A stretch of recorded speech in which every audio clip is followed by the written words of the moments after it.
One, I like to tell the person the harsh reality. And the harsh reality is the world don't give a fuck about you, bro. It don't care. It don't Mm-hmm. care if you broke. It don't care if you good looking. It don't care if you rich. It don't care about none of that shit. The world don't give a fuck about you. And once you understand the world don't give a fuck about you, then you start to maneuver in the world in a way that benefits you and everybody that you hold dear, right? Mm-hmm. Once you're able to understand the world is a cruel and unruly bitch that don't like you, right? Once you understand that, then you start maneuvering in the world appropriately. And I want you to be able to maneuver through the world appropriately. I want you to be able to know who's cool and who's not, who like you, who don't, who's an enemy and who's a ally. And I Mm-hmm. want you to be able to box these people off in different perspectives, utilize who you need to utilize, and actually go after what you want. I want you to figure out what you want. I want you to be able to know if you want to be a rich person, if you want to be a good person, if you want to be a decent person, if you want to be just well off. Like everyone is not built to be a billionaire. That's okay. Everyone's not going to be a billionaire. Hey, everyone's not going to be a millionaire. Hey, everyone's not going to be a thousandaire. Right? Know what the fuck you want. Know what the fuck you capable of. Really understand who the fuck you are. And once you understand that, then you can start making moves. Make moves for yourself. Use people and the loved ones and the stuff that you care about to be your battery. If you have a kid, let that be your battery. If you Mm-hmm. end up getting a girl or a wife, let it be your battery. You'd be surprised at how much those things can push you to do things that you never thought you could do, right? And to push you to be the man that you never thought you can be, right? And I want you to be open to that. But I also want you to always you know, push forward and do all the things that you need to do while having the wherewithal to know that the world and the people around you may not always be the best people for you. It's okay to be secluded. It's okay to be isolated, but understand that you can't do all things by yourself. You're going to need someone or something to help propel you to the next level or the next stage of your life that's going to help you to propel your children to the next stage of their life. You Mm-hmm. need you need an actual balance. You need balance in life. You need to have yourself. You need to have the confidence in which we spoke of, right? You need to have that masculinity in which we spoke of. You need to have all these things in place and then have a specific direct goal in mind and just go full fledged at it. What's going on, ladies and gentlemen? Welcome to the first episode of Build the Throne, right here on Build the Throne podcast, man. You may see us on TikTok, certain little clips on Instagram as well, but this is Build the Throne. If you guys know me, I've been on YouTube for the last 10 years, and for the last 4 months, you guys, I have definitely found my thing. And my thing is fatherhood, manhood, leadership, and responsibility, man. And just trying to talk to our men out there, and especially our young men out there, trying to give them guidance. And that's where I came up with the idea we have to build this throne. I'm talking about brick by brick, king by king. What are black men missing in today's society to lead? Suitable fathers. And these are just not present fathers. You could be a father and just be sitting there, but you need a suitable father. You need a person that actually knows how to lead, man. And then we have positive male influences. Sometimes you don't have a father, but we have coaches. We have other mentors that we can take things in and be like, okay, I'm seeing how he do it. Mine was a person called Derek McCray, man. I mean, dude was on point. He was our basketball and baseball coach, man, and he did it. He definitely showed me things that I probably shouldn't have known at 13 and 12, but also things that I needed to learn at 13 or 12. And having a voice to be heard. We don't have too many platforms out there to where we can actually, be vulnerable. to say certain things that we feel. I've been in therapy for the last year and a half, and it changed my life. It changed the way I'm thinking. We can speak on that. And then to round it all off, confidence. We need confidence in doing anything, man. If I don't know what I'm talking about and I start to talking, guess what? You're going to start stuttering. You're going to be unsure of yourself. And plus, you're not going to have anything to stand on. And what do we talk about? Standing on business. If you ain't got no business, you can't stand on anything. You see? So, first one we're going to talk about, and anybody can step in here and start the conversation, is suitable fathers. Do we have overall suitable fathers enough to lead our community today? The question, I mean, I don't think there's a lot of suitable fathers, um, because suitable, well, and we have to um, go through what that means to y'all, and everybody else. But when I think of suitable, I think of bare minimum, the Mm, bare minimum of what is needed to be a decent father, right? You don't have to be the best father in the world. You don't have to be a revolutionary, right? You just want to be a decent father so you can have a decent human being, um, that can maneuver through the world, um, and be honest and we have an honest living and a decent life. So that bare minimum, I think we have decreased in a lot of those numbers of suitable fathers. It's just not that prevalent now. And then the sad thing is, a lot of people, men and women, seem to not even want children a lot mm, these days to even become a father, right? It's a lot of it's a lot of selfishness in the world right now where everyone wants them, me. Um, and we see that with the women not having children now until they're in their 30s, or they not having it at all. Um, Women definitely not getting married. Men either don't want to marry them or they're not suitable enough to get married. Um, and it's just a cascading effect that I see that's just happening with the men and the women, because you can't be the father without having the woman, you can't be a father without the children, and you can't be a suitable father unless you have the prerequisites needed. And a lot of these people that even are having children, they're just having children. mm. That's not being a suitable father. That makes you a father, congratulations. But after that, all when the kid is born, when the kid starts talking and walking and changing diapers and doing all the things, what are you doing to actually be a suitable father? Some people aren't seeing their children for months, you know, and sometimes that's because the mom, sometimes it's not. We can have those discussions, but some fathers aren't making active uh, they're not being active enough. They're not doing anything. We see it Mm. all the time with celebrities, and those are the worst examples, but we see it with celebrities of them just popping children, popping children, popping children, popping children, popping children. And you like, when you got time? Mm. When you got time, my man?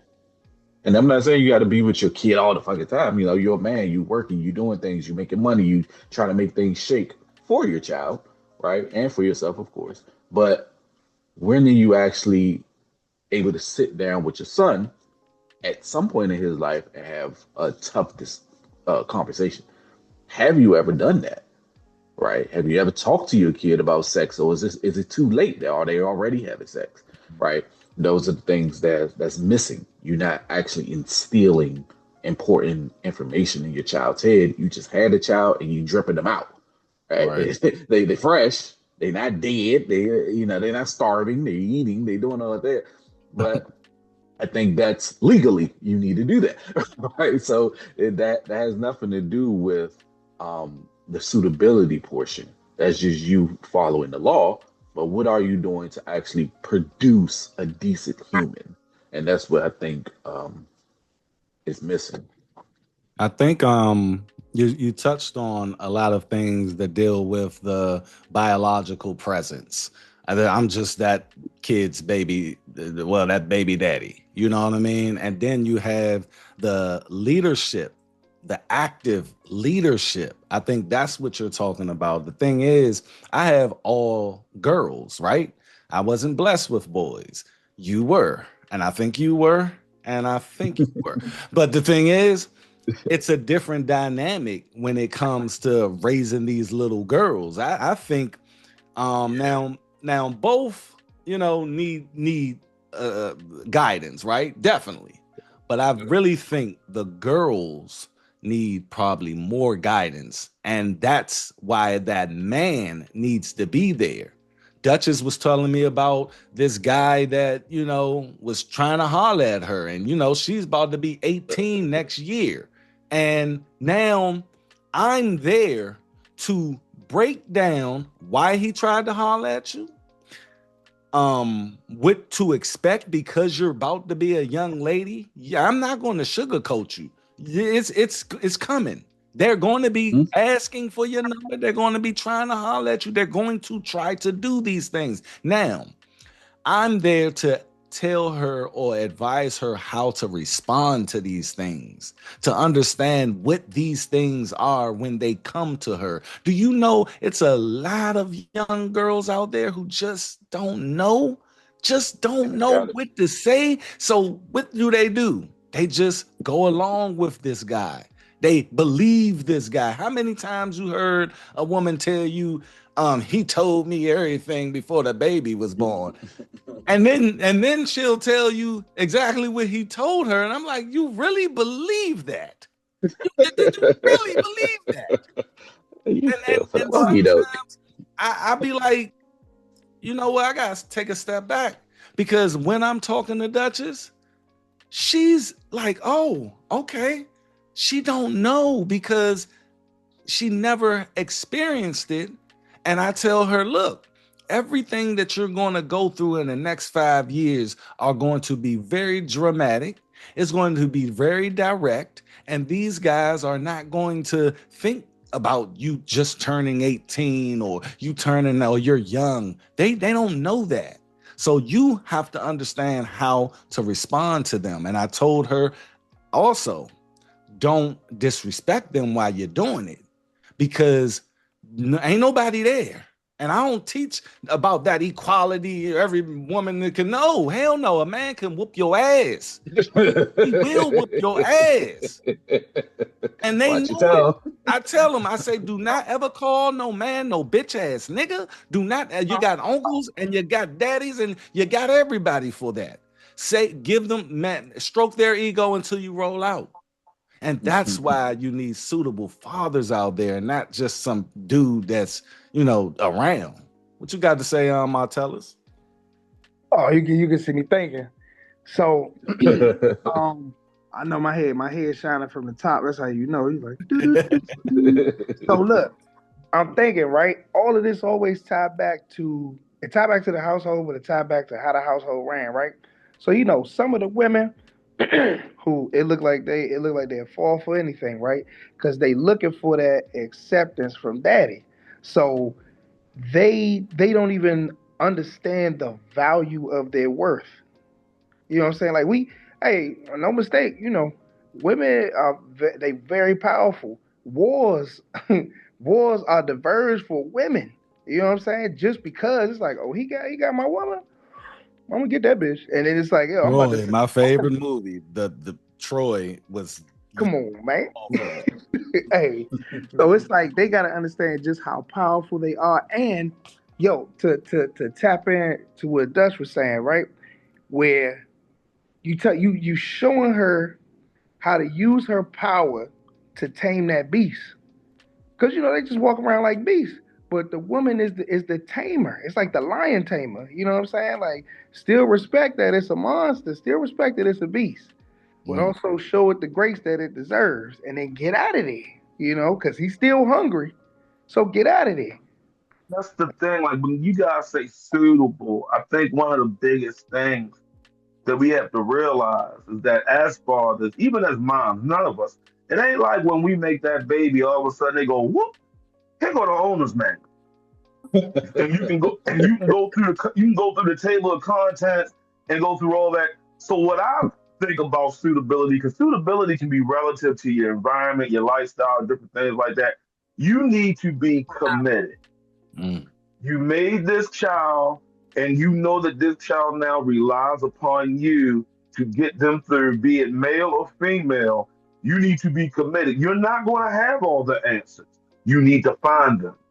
Okay, you don't just wait for the situation and then try to, shuck and jive through whatever that child needs. You have to be committed, and that's the problem. Like I honestly don't have a problem with people who are not trying to have children because if they are that concerned about the kids, they're probably not going to be good parents anyway. Mm. Right. Okay, so let them do them because we don't need no more extra kids out here who don't know what's going on. And someone mentioned about Dutch. You mentioned about being able to talk to your kid about different things. One of the things that I learned from raising a girl is that I didn't realize it. They watch you. Ooh, bruh. Say it They again. watch you. So when you do what you do, even if you're not with their mother, how you treat other women around them lets them know, hey, that's how a man is supposed to treat a woman. Mm-hmm. Okay, they watch it. Some things don't even need to be talked about because they watch it. Because my daughter would come back later as an adult. She's like, yeah, there's certain things I just wasn't going to accept because I seen how you would talk to my mother, even though y'all weren't together, and I seen how you talk to your wife. That I'm not accepting anything less than that. Mm. Yeah. Okay, so you need to be present. Sometimes it's not just a conversation. Yeah, be there for that conversation, but sometimes if you're not living up to the conversation that you're talking. When you talk to them, they're like, you just talking words. And I just got to hear this long enough for you to run out and I'm going to do what the hell I want to do. Because you're not backing it up with any type of concrete evidence that you believe what you're talking about. Yep. That's Yeah, I that's think true. That's true. Okay? You got to talk, you got to walk it like you talk it. These kids nowadays have access to all the information that's ever been put out in the world in their fingertips. You Yep. can't just run off with your mouth or say, because I said so nowadays. Because Chat GTP, well, actually, that's incorrect. Okay? So it's not just about having these milestones and talking to them. You have to be right. And also, as the head of household, you got to understand that you might be the head of household, but Big Mama is still the manager of the household. Because let Big Mama not do Big Mama things, and the whole house change. We all can attest to that. Because when we grew up, house be full of people for holidays, this, something. God forbid something happened to Big Mama, you barely talk to each other anymore. So we got to yeah, give credit to that too. I mom be wanna like the glue. I want to touch on one more thing about and I appreciate that, Nomadic. Um when it comes to what they're actually looking at when it comes to conflict as well, you know, they look at how you handle conflict. They look at how you look. I haven't been in a fight in a long time. And the reason I ain't been in a fight in a long time is because I fought twice. I was in a whole family for 17 years. And all of that time, I was like, if I steal this dude in the face, it's going to be repercussions for that. And I've had Yeah. things that happened to me that I wasn't even proud of, and I know my children seen it. And let me tell you something, man. When you disappoint your child as a father or a parent, that is the worst feeling ever because they're not going to tell you they're disappointed, but You can see it. you can see it, man. Mhm. And it's been times where I'm, doing something and I know my child seen it and I'm like, damn, What how? And then you try to talk to them, and nah, they see it. It's the part where sometimes where your kids realize you're a real A person. human. Yeah. Thank You're you. a human because I'm not gonna lie to you. I was brought up in a single family, single parent mom home, and I ain't gonna lie. For the first probably 15, 16 years of my life, I didn't need to touch a comic book because I saw a superhero walk out that door every day. Okay, she put that uniform on, and no matter what happened, no matter what I needed, no matter what I had to do, she's like, "We gonna work it out." I think I was getting ready to go in the military or something like that. And she was having a problem with something and I had to fix it. And then that's when I realized my mom a real person. She's just regular. You know what I mean? And it's not a bad thing. But we sometimes we need to cushion that blow of our kids, or sometimes we need to not let them realize we regular people so early. Mm, You Yeah. know what I mean? They that's shouldn't be true. knowing we regular at 5. You That's true. know, like so, like to touch on what you saying, like it's about being committed. Me and my daughter had these conversations now that we've grown, and it's amazing how much that she understood exactly what was going on when I started talking to her, simply because of the fact that she said there was never one time that I didn't think you were doing everything you could. Even if it didn't work out, I knew you were still doing everything you could. Because, like you said, that feeling when you let your kid, that, bro, I was ready to jump off tall stuff a few Mm, times. You understand what I'm saying? Like, because I, in my heart, I'm like, I let her down. I didn't know she was like, he tried, I'm good with that. I didn't mm. know that. I just found that out recently. You know what I mean? So yeah, letting your kid down is not something you want to do. But you it's the whole y'all still older people. I know somebody that told you about grown folk business. Yes, sir. Okay, you hear grown folks talking, and you go to say something, and they be like, "It's grown folk business." Mm, Let children be children for as long as they possibly can be children. yes. They Yes. shouldn't know about your gas and electric bill due. They shouldn't know about you got 30 days notice on your rent. They shouldn't know about why your car needs to be repaired. They should be watching and playing with action figures or dolls and being oblivious. I had no idea that we was 2 steps away from being out in the street Mm. most of the time when I was growing up because that was grown folks' business. And on top of that, as a man, I don't look when I as a man with children. If you panic, that's when everybody else panics. Yeah. It been times, man, where I don't know how I'm gonna figure it out, but I look like I do. And they over there playing around and everything. I'm over there like, man, they just don't know. They don't understand. Yep, there's literally somebody outside with a moving truck. I, I don't know I what I'm about to attested, do. I attested to if you're on a plane, right? When you hear the pilot say, embrace for impact, we're going down. Best believe he done and tried everything for about an hour before he even said that. You see? But It's when funny he you not gonna mentioned tell that, you, hey, I'm man. about to try this, or y'all, I'm about to try that. Oh, that Yeah. didn't work. Nah, he just gonna go through the motions until. It's funny you mentioned that. I was on a plane in the military and we hit an air pocket. And I mean, you can hear the engines going because, like, we're falling out the sky. We're literally pressed against the wall, right? Mm, I'm like, okay, this is where I die today. That's where we at. Damn. He levels out and he gets on he gets on the mic and he sound like he was sitting in a beach chair.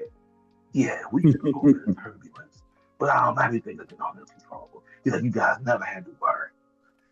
Dude, I didn't worry about anything for the rest of the flight. I'm like, he got it. that demeanor, He man. got it. Hey And man, that's Rico, how do you feel about your kids seeing you panicking, or have they ever seen you panic? He has never seen me panic. Much like what you said that I try to. Uh, I think one of the biggest tenets of men being masculine is stoicism. You have to be able to regulate your emotions and present in a certain way that exudes confidence, even if internally you might not have much of it. Um, I think you Mhm. need to exude the confidence because when you're a leader, especially leader of your house, you can't go stir crazy. You can't lose it. If you lose it and they see it, now it's more dysfunction that's about to come afterwards. Um, it was a situation that I had personally, maybe 2 years ago, where it was something going on at my job, and I actually got put out of work for like a month. Mhm. Right. So I came home the day that I was sent home. I came home. I came home early. My girl was like, "What you doing home?" And I'm like, "It sent me home." Right. And she was like, okay." She ain't asked no questions. Right. Days going by. I'm not going to work, but I'm not sweating. I'm not panicking. I'm not acting like a crazy person. I'm just doing what I need to do on my side, right? All the things that I know that I need to do so I can put myself in position to make sure that the ship still sails. Mm. And she don't know nothing about that, right? She don't know nothing about that. She not asking me questions, which to her credit, because she know I don't like being asked a bunch of questions. So, but she trusts me enough to know that whatever the situation is, he's figuring it out, right? And he's not stressing me out. He's doing all the things he's supposed to do. He's still showing up. The bills are still being paid. Everything is still being done, right? It's no deviation from the plan that was set. Um, and in the month, I got right back into working and stuff like that. But within that month, I'm doing Lyft, I'm doing Lyft and a bunch of other different stuff to keep the income flowing and doing all the things that is my duty, right? Mm. And I'm still withholding my portion of the duty, and stuff like that is needed with men. You cannot spiral out of control. You need to think about the next step and the next step and the next step because failure is not an option when Mm. you have a family. Failure is not an option when you have a household to maintain. And much like what you was saying earlier when you brought up conflict in front of like your children. Um, Luckily, I didn't have much conflict in front of my children. Sometimes one one that speaks volumes for me was a conflict I had with my oldest son, mom. Um, I worked a 12-hour shift Mm. and I was supposed to pick him up because he was supposed to spend the weekend with me. And I'm already exhausted, but I spent the block and went to go get him. And I let her know that I was on my way, probably like 30 minutes prior. And she said, "Okay, cool. He's still working on this project. He'll be here. He'll be ready when you get here." And I said, "Okay." So I got there, text her, I said, "Hey, I'm outside, this, that, and the third." Now, about 10, 15 minutes passed when I wrote that text message. And I'm in a neighborhood I don't know. And Mm. I just got off of work. And y'all don't know what I do. Andre, you you know what I do. But I work in security, but our security uniform does not look different from a police uniform. Oh man. And and I'm in a neighborhood I don't know. I'm in a Chrysler 300, and and I'm wearing this uniform, You a and I'm jumper. like, exactly. That's exactly what I probably look like. So I'm like, okay, so I need to vamoose, right? So I'm already tired. I'm exhausted, and I'm angry. And at this point, this apartment that my son's mom lived in, it was in my name, right? This is my apartment I got for her. Mm. So I go up there and I'm like, I knock on the door and she asks, I'm like, what the fuck is y'all doing? You got me outside, I'm waiting, and I don't know this neighborhood. You see what the fuck I'm wearing? Like, what the fuck is y'all doing? He said, And it turns to a whole thing with me and her. arguing, yelling back and forth, this, that, and the third. Mind you, her best friend there, her man at the time there. I don't give a fuck about nothing there. All of them is there. And me and her going back at it. And eventually I realized, because I had to send my son back to his room. I said, go to your room. Me and her having this bet. So afterwards, I was like, all right. So that was a lot. That was a lot. I was angry, rightfully so, but that was a lot in front of him because he started crying actually. Started Mm-hmm. crying actually. So I'm like, all right, there's a lot in front of him. So I had to pull him to the side after that situation to explain to him why I was frustrated, why I was angry. I probably shouldn't did all that, but um, this is the reasoning why I did all these things, why I was saying all these things, why I was acting this way, even though it might not have been the best course of action, but you should know why I did the things I did. And it's like you might disappoint your kid, Yeah. right?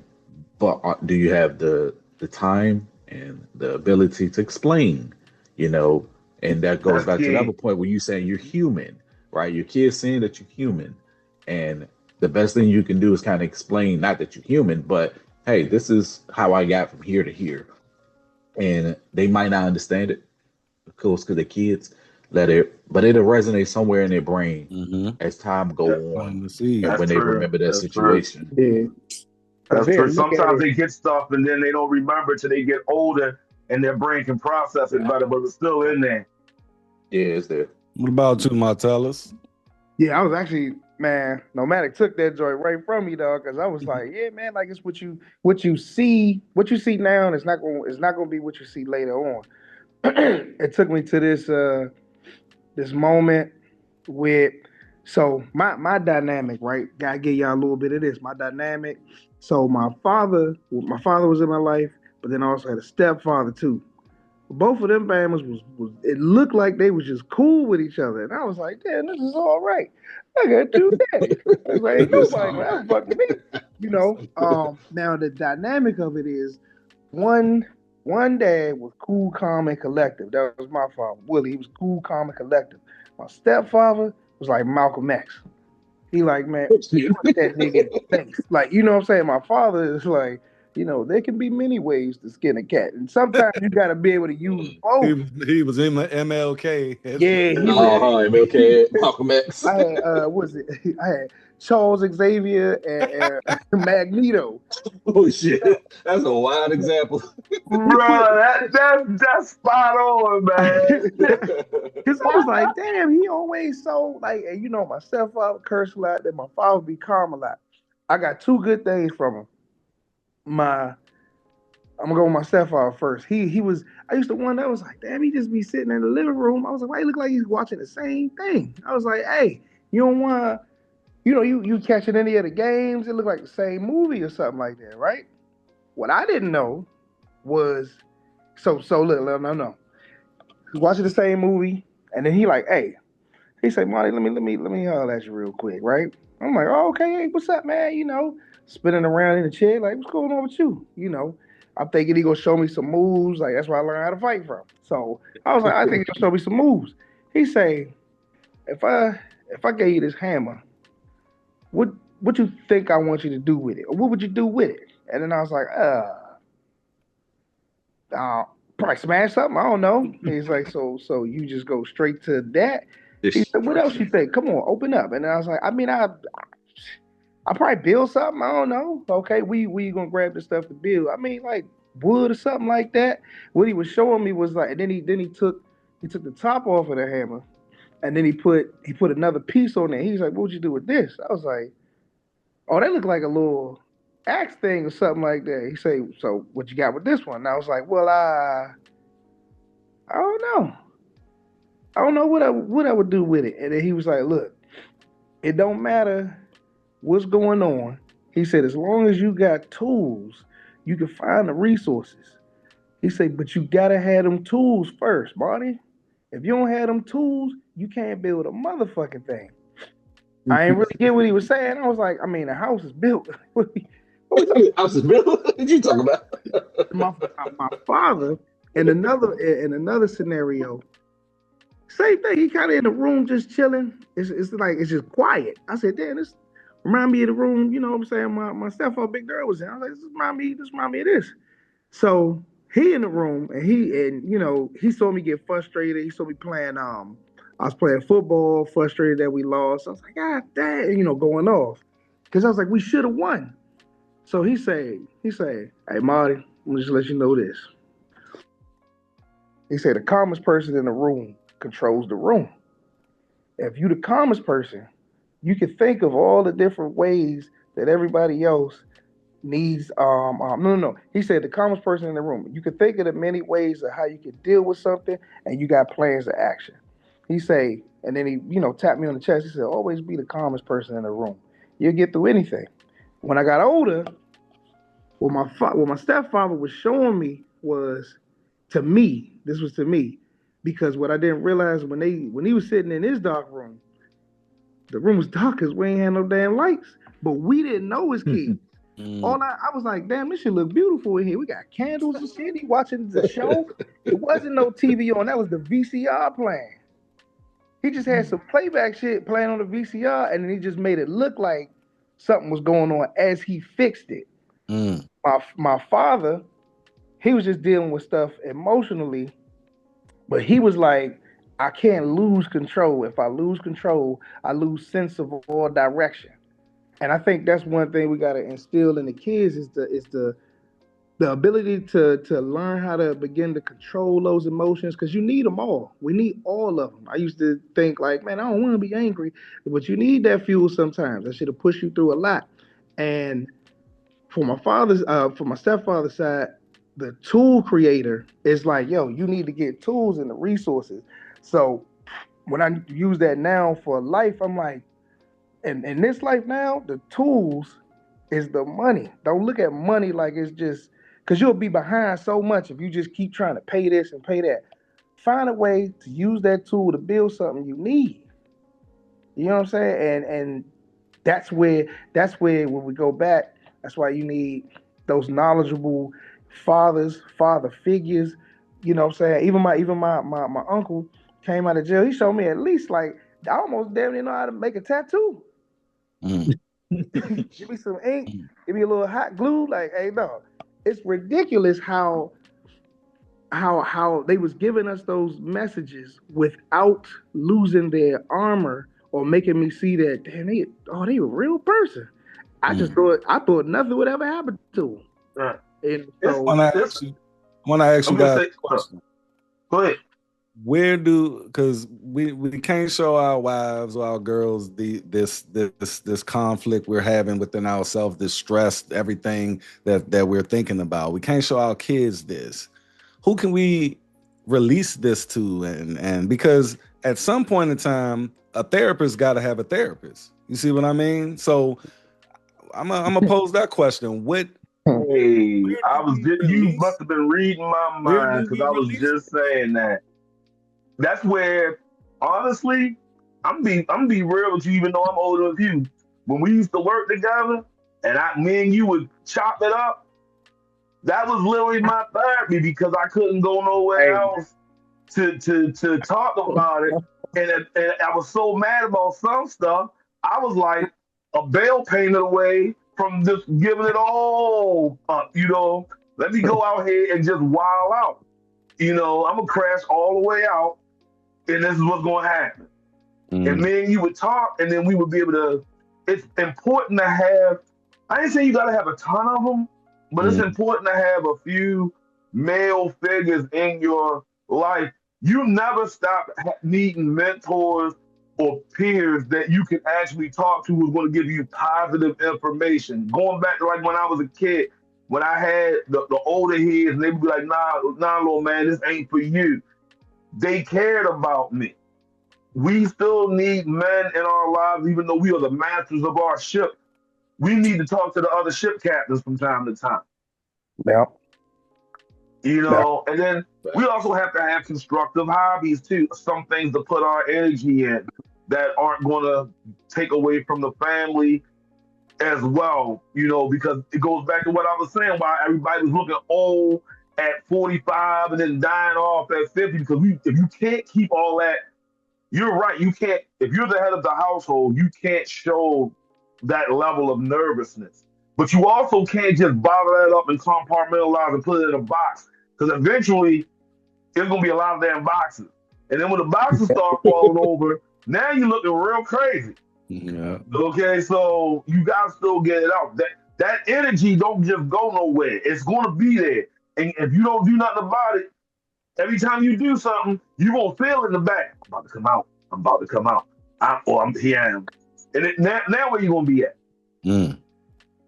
So it's important to do things. Like I said, me and you used to chop it up by coming in. We talk trash or whatever. Sometimes we don't even have to be talking about the topic itself. It just you need someone you can talk to as you, Yep. not someone that you have to talk to where if you let a little bit of a chick in your armor slip up, then they realize you're human again. You know Yep. what I mean? Oh yeah. So it's good. Not only do we have to uplift ourselves, we have to call it the Justice League, call it whatever you want. Everybody need their own Justice League. Hey, So Rico, you uh, got somebody in your life that you've been down with since ye high. You want to speak on that? Yeah, I'm glad you said that. That was actually the first thing I was going to say too. You need at least one person, one man, because the woman, that's a different conversation. But you need one man that you can just like rely on to just Mm. speak candidly, speak freely, and um just Not be be. judged. Yeah, just he's just listening to understand you to the best of his ability, even if he end up not understanding you. But he's trying. You know that he's trying because you know that he fucks with you, right? You Mm. know that that's your friend, your best friend, and I have a best friend that I had since I was 2 years old. I am 36. He's still my best man, friend and love him to death. All right, he's like a brother to me. But you at the very least need someone like that. Men, because of the position that we hold in not just our families but in the society, right? Because we create most things, we build most things, we do most things because we are essentially the foundation building block for the society, not necessarily humans, because women are the building block for creating humans, but we're the building blocks for the society in which we get to enjoy. Because we are that building block, we don't have much leverage. Well, not leverage. We don't have much space to be weak in between the slits. So we have to internalize it a lot. But we need a way to release it. And the best way to release it is having at least one male that you know you can speak to, a friend, a best friend, like you said, coworker, somebody that I could just chop it up with, even if it ain't about necessarily the subject, right? That's helpful because at least for them 10 minutes, he's just shooting the shit. Much like you said at the barbershop, we just shooting the shit. We yeah. not we not talking about the dynamics of nothing crazy. We talking about the Lakers game and we having a good time and we just able to shoot the shit. So having that is really important. I think another thing that men can do to exercise some of that internal conflict that we have is find a hobby. You need to find a hobby. You need to find something that allows you to step outside of reality, whether that be um, playing the game, whether that mean doing puzzles. For men that are like around my age that do the type of work I do, they love guns. These niggas buy You mad bought one guns. today. Yeah, I just bought one 3 weeks ago. I'm still waiting for that bitch to come. So we buy a lot of fucking guns and we go to the range. My man, he just bought the new Scar that was 3,500. Like this is what we do, and we go shoot guns and we go do manly shit. And sometimes we go do manly shit with other men, and we not talking. We just shooting guns. But it's a release. It's something that we could just enjoy for the moment and just be happy and not think about fuck. I do gotta pay that bill today. Or Mm. oh shit, I gotta go to my son's recital. Like fuck all that. I want to be able to enjoy things with other men and just release. And I think having that hobby whatever it may be, is a good one.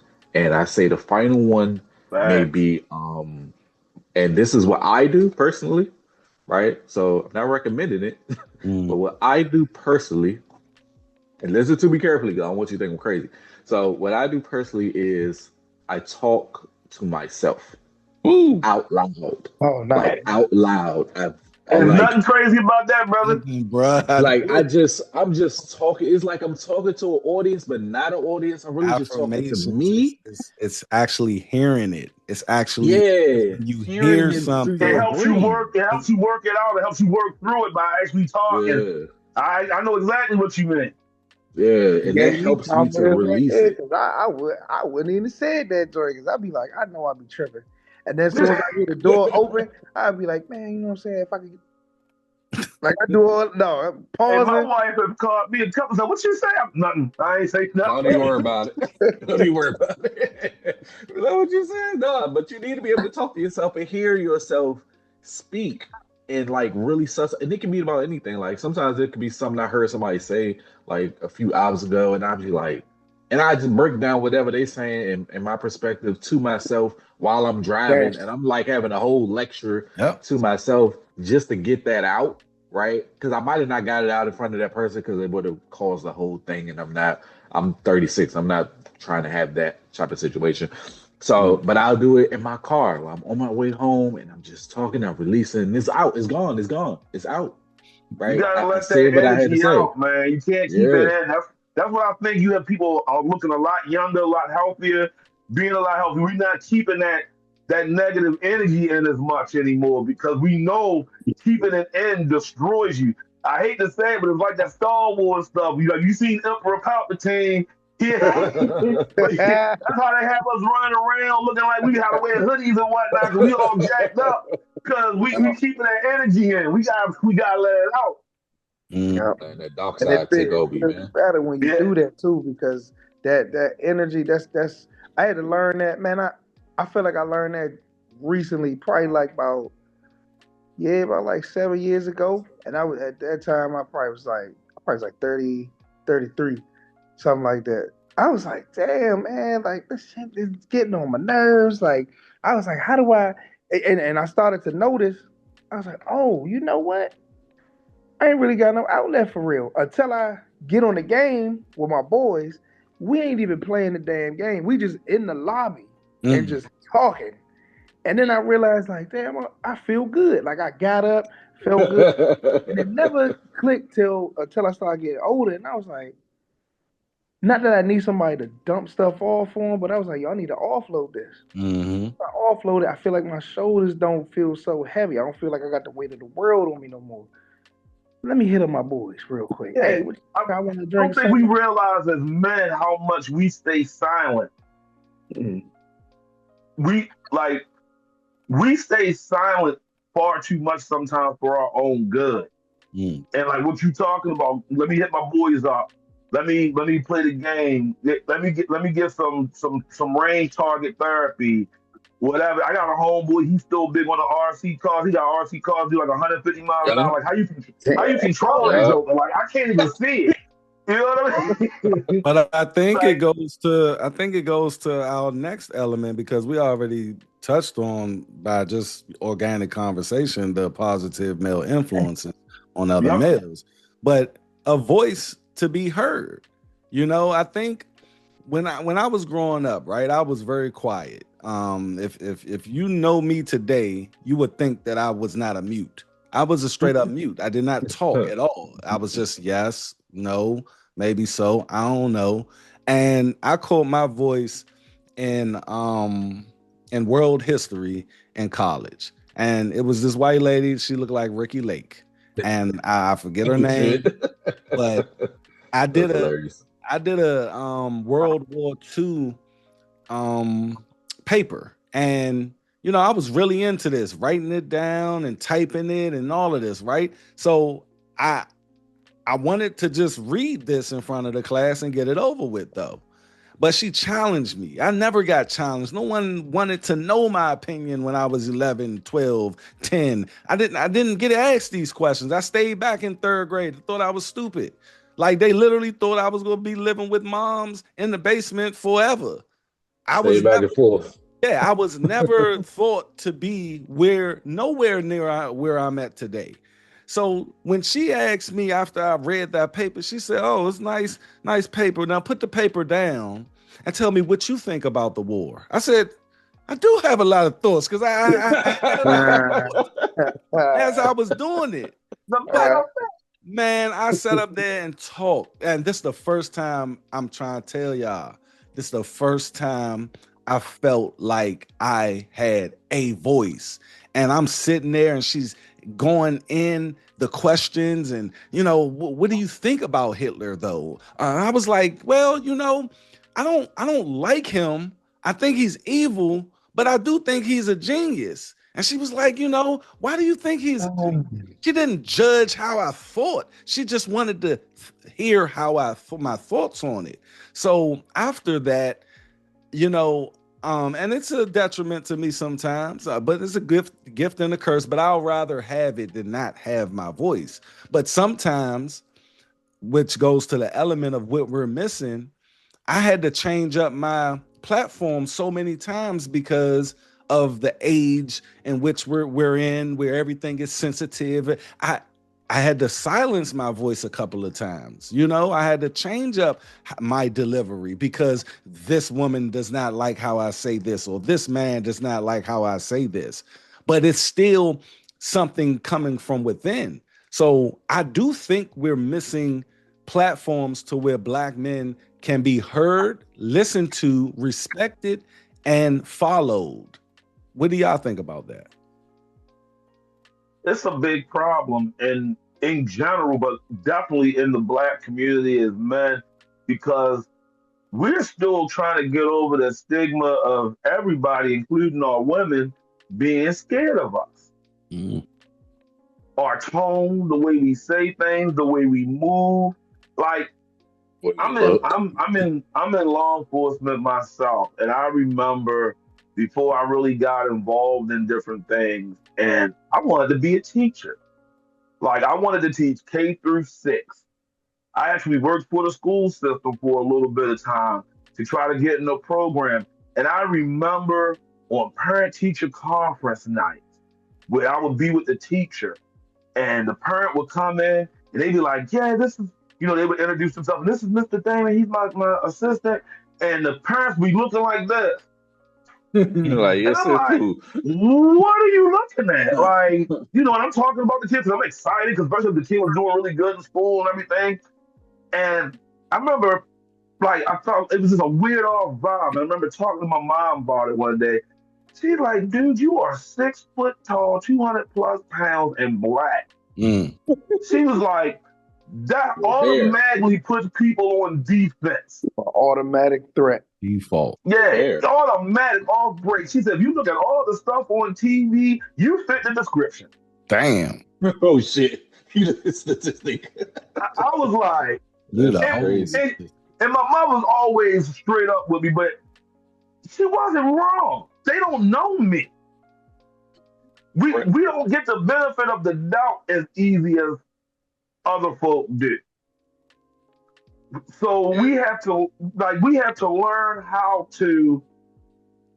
We need that environment where we are just people, as opposed to a threat, as opposed to competition, as opposed to we grew up in that environment. That's how we are able to do some of the things that we do because we grew up in that pressure.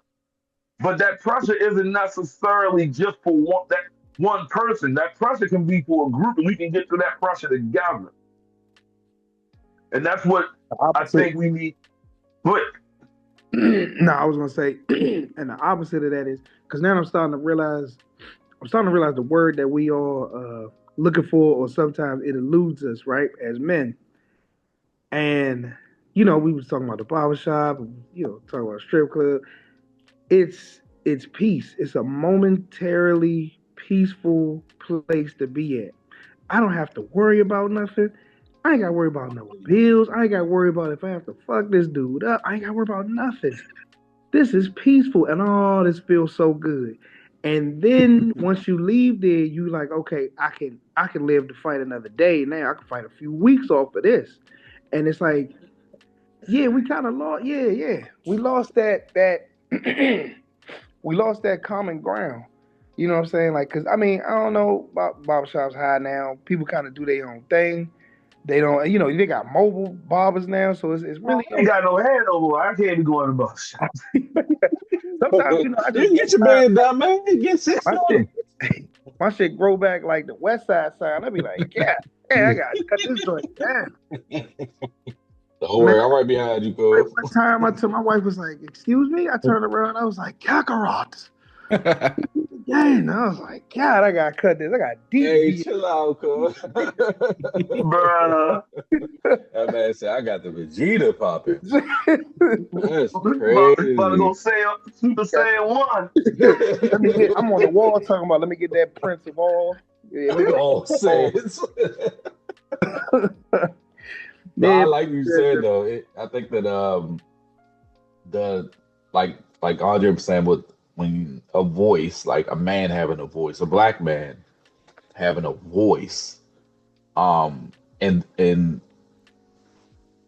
to add more a qualifier to what he said, because we all have a voice. We could be the crackhead down the street just yelling anything out his mouth, right?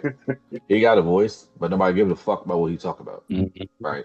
And the people that are listening to what he talk about, they judging him, right? Because they're crackhead, right? We all have a voice, but the voice in which Andre is speaking on is the voice where you speak it to someone or a group of someone's, and they're either genuinely intrigued about what you have to say, and or they aren't judging you for what you're saying, or at least not initially, or they're not even making it seem like they're judging you, because they might be judging you. Every human judge people in their brain, but at Mhm. least outwardly, in reality, they're not outwardly judging you, and I think that's extremely rare for boys, for men, and especially for black boys and black men, that we can have those type of interactions. I only had, well, I ain't gonna say only, though, the two prominent ones that I ever had was when I was in seventh grade. Much like Andre, I didn't speak much. Um, when I did speak and stuff, it was like in small groups with my friends or whatever like that. But as far as in just being out in class and at lunch and at recess and stuff like that, didn't speak much. I was an observer. I'm watching things happen, and I found myself not really vibing with my peers in a lot of aspects, and that in turn makes me look to the outside person a little weird, a little strange, a little awkward, and I grew resentment for these people that felt that way about me. And at the and as Andre know, I used to be a rapper, so a lot of my venting came from me writing raps and stuff like that. Yeah, Mhm. just getting it out, and that helped me, right? And I was such an angry kid in seventh grade, like just so angry that I used to make all these raps, and like in the back of my rap book, in the back of my rap book, I was like, if I could kill these people, I will kill this person, this person, this person, this person, this person, right? And that's just the ramblings of a child, right? Mhm. It just because I'm just so angry, You and trying to I'm figure it and out. You trying to figure out a way to deal with it. yeah, because yeah. they not getting me. I'm not getting them. We not vibing. I'm not like actually fitting in properly. And I had that list of people, right? And one day, like, because I went to a boarding school, so in the boarding school we have like a few adults on the floor as the house parents who regulates all the children. So one day I left that rap book Mhm. in my house parents' room, and I was looking for it. Like I left it in there that afternoon, and at nighttime when it was time to go to bed, I was looking for it because I wanted to write in there. What the fuck my rubber? What the fuck my rubber? I'm emptying out my book bag. I'm looking at all my drawers. I can't find it, and I just said, "Fuck it, I'm gonna go to sleep." Lay down in bed. Probably like an hour later, my house parents come like, "Hey." come in my room. I go in his room, and he got my rap book. Mm. And he said, come sit down and talk to me. And he like, I see in the back of your rap, you got this kill list. What's going on with that? Kill list. Bro, that's crazy. And he's like, and at this point, I'm like, yeah, I'm expelled. I'm gonna go ahead and head out. but that wasn't what that wasn't what was happening. What was happening is he was intrigued. He wanted to know why I wrote this and why I felt this way. And I Mm. had a real live conversation with this grown ass man, right? At the time I'm like 12, 13ish. I'm having a real live conversation, and he a white man, cool Mm. white man named Greg Geller. If you ever see this, holler at me. I'm trying to find you. So but he just sat down with me in his room. We talked for like an hour and a half about my rap book and this list and how I've been feeling. I'm in there crying, and he gave me my rap book back, and we had a good conversation. He just sent me back in my room. Now in my brain, I'm like, shit, man. Tomorrow he gonna tell everybody I'm about to get expelled. This nigga ain't tell a soul. Mm. Now, he should be fired for that, right? Because Right. I got a list of people I want to kill, right? So he should be fired. Like, that's something you need to tell the motherfucking dean of students, nigga. Hey, he So, probably was like, well, I'm not on his list, so I'm gonna let yeah, You got a death note in the back of your book. yeah, he's like, but I ain't see my name, so I'm Geechee. But he ain't tell nobody, right?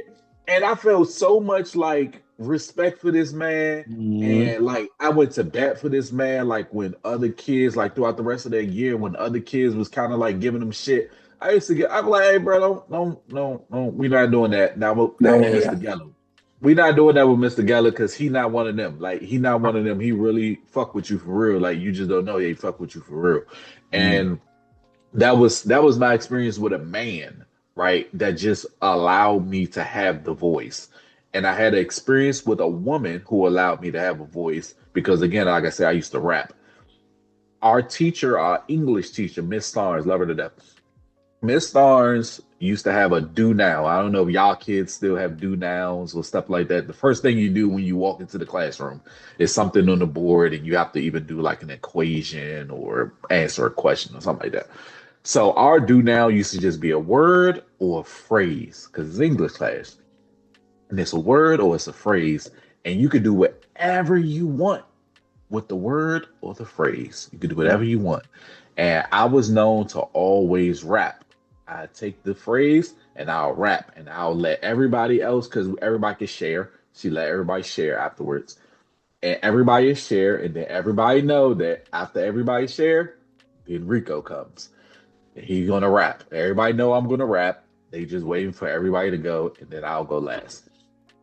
So she used to let me rap, and I used to say some crazy shit, and I used to curse. I used to curse in them raps.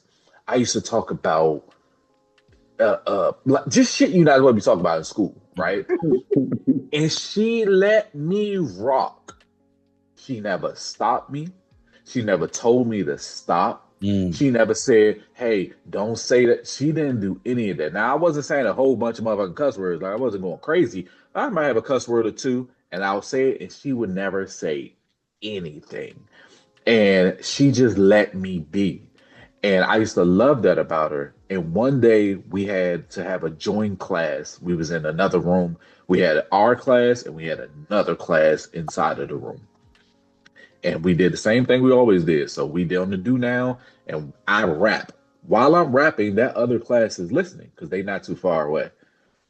A few days later, I get called to the office, and I essentially get suspended because they said they want to do a psychological test on me Mm. before I'm able to come back to school. My mother said, fuck no. And I was out of school for like a month and a half. Mm. And they end up calling my mother and be like, hey, he could come back. We just want him to see the specialist. They're gonna ask him questions. He gonna answer them. Everything paying out. He could go back to school. So my mother said, okay, cool. So I talked to the lady. It was basically a lady showing me ink blots and shit like that. Oh, So that Rorschach test thing. yeah, so she did that, and I apparently passed whatever. And I went back to school. When I went back to Miss Starnes' class for the first time, she pulled me out of class into the hallway. She said, I want you to know that I didn't tell anything to nobody about you. I didn't say anything. Now, at this point, she dry snitching on the other teacher. I know she dry snitching on the other teacher, but she not saying his name. She not saying his name. But she said, I didn't say anything. I've heard you rap multiple times.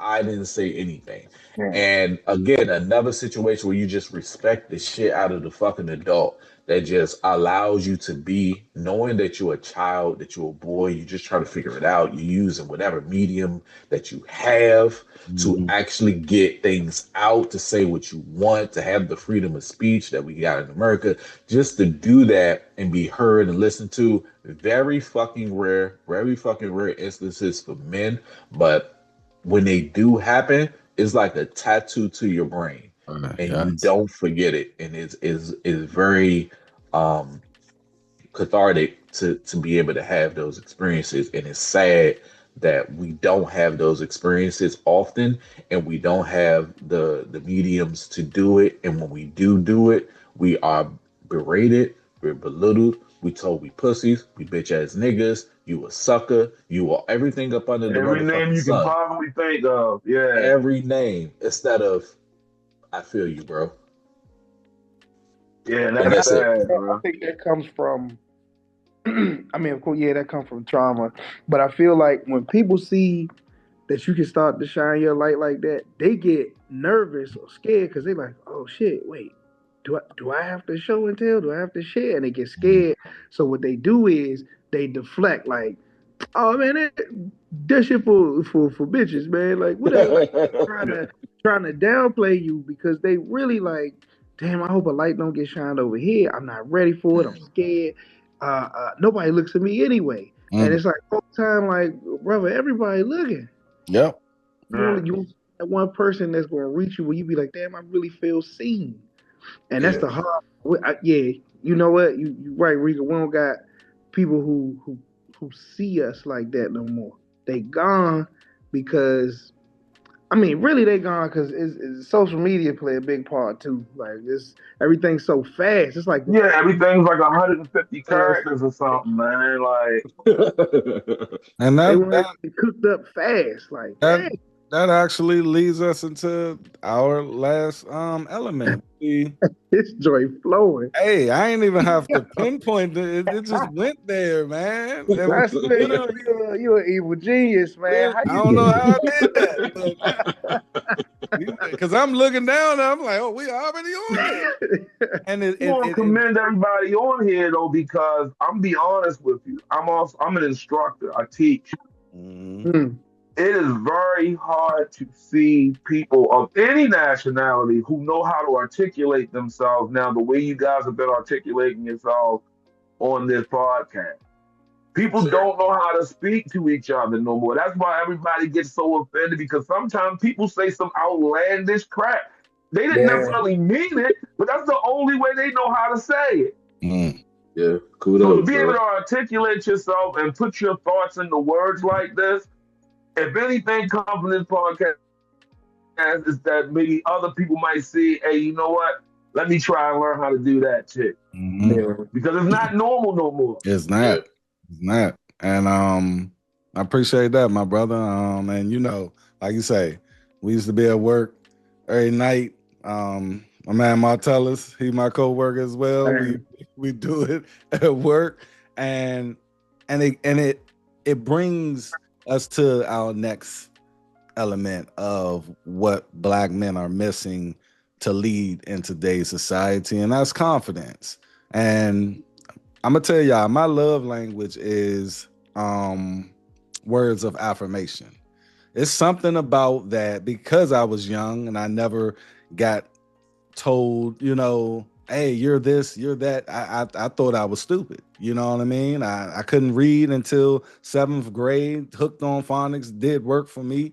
And, I have a lot of anxiety, and it comes from childhood trauma. When you're in therapy, the therapist really doesn't tell you anything. They just allow you to discover certain things through questioning. And with that love language, I noticed, I need I need that battery in my back from people I love. I can give a fuck about what people think about me that I don't love, but Yeah. the people that I love, like, and you ain't even gotta say a lot. I could be sitting in a downward spiral, like, man, fuck, I don't want to do this. Oh my god! All you gotta do is say is, "Man, you can do that shit." You know what? I can. It's something, and it's genuine, right? And it's very genuine, and it's potent. That's what I need for that confidence. What do you guys need for confidence to be who you're going to be? That's crazy. So you speaking about that? Um, hey, I gotta be honest. I never even thought about this. I never thought about this because I never really thought about what gets me going. You know what I'm saying? Like a part of you know what I'm saying, having the gift of being able to, make people laugh and stuff like that. Of course, right around the corner is the curse, and the curse is usually you want you want that recognition. You know what I'm saying? You want that to be seen because I'm a middle child. You know what I'm saying? Me too. And I'm talking about dog. I don't learn how to Mother. cook and clean and fold clothes and take care of kids and shit. I already knew how to take care of kids before I had kids. I changed diapers and shit, and then but none of it was recognized. And then just a short little tidbit when let me see, when I was younger, I'm like 13, 14. You know what I'm saying? Mom, she was doing the best. You know what I'm saying? She put me with my great grandmother. And I was like, damn, I don't really want to be here, but I'm getting put in the trick bag because I could do whatever I want, stay up late, I'm on the phone, I might sneak a little something over. I'm just all over it. You know what I'm saying? And then you start to realize though, once that party started ending, you be like, hey, hold on, man. Hey, I ain't going home. Like, what's up? So my thing is, I think the confidence for me, just looking at it now, is probably some words of affirmation. Cause I think if somebody tells me like, hey, you got this, right? And then I just get hype, and I don't even realize how hype I'm getting. I'm like, yeah, I probably can. And that probably can after 2, 3 minutes go from I got this shit. I just lock in. And then you don't I never noticed that until just now speaking about this. Cause I was like, damn, I don't know. I don't really in my mind, I'm like, I don't really want no cheerleaders. You ain't got to cheer me on. Like, you know what I'm saying? My knee, if I get injured or something like that, don't come over and hug me. I got it. Let me get myself up. I got to get myself up because the only person I feel like believe in me is me. Like I Yeah. definitely was in a situation where it was like, and this is a part of manhood too. This where you be like, you'll cry and all that. Oh man, I want to go. That's how I used to be. I want to go home. I don't know why I'm here. Like, see my mother. I don't say nothing to her. I have a voice to belt out. Mom, I want to go home. I would just sit there and wait for her to acknowledge that I think he need to go. She would leave right out the door. I'd be like, I man, used to do the damn. same thing, yeah. I You be Yeah. wouldn't like, say man, feel anything. what I'm feeling. I just hope that you look at me and be And you sympathetic be to having to look like, come on, I know you see, and they just leave out. And be like, damn. Then eventually you got to be like fight or flight. So I picked my head up one day. I said, fuck all this crying shit, man. Like this crying ain't gonna do nothing. What you gonna do? I'm looking in the mirror talking to myself. What you gonna do about it? You gonna sit there and cry? You can cry, but right after the tears, just like after anybody do drugs and shit, what you gonna do? You still in that same position. So go ahead, pick yourself up, and let's get the fuck up out of here. Do some shit. Put action. Yeah, like it's gonna sound weird, but for me, what gave me the confidence to deal with everything was growing up. Like I said, I didn't really have I had male influences, but I didn't have like a solid male person to probably about 15, 16 years old. Mm. So growing up, 10, 11, 12 years old, sometimes you get in the altercations, and I ain't more from you. I would be getting wiped because I had no idea how to defend myself. I don't watch Black Belt Theater. I'm trying to float past somebody. You can't do that in real life. You know what I mean? like my clothes ain't gonna start fluttering and none of that. You know all that stuff you see. So I'm getting worn out. And then my mom, for whatever reason, because money was tight. She sent me to this little school down in Dundalk, like it was called, at the time it was called Yen Tuan School of the Drag. And she knew I liked martial arts. So she was like, go ahead. So the sensei there was like, you like martial arts, but that's TV stuff. I'm going to show you stuff that will actually work. He says, now what I mean by that is, that don't mean you're going to be able to beat everybody who ever come to you.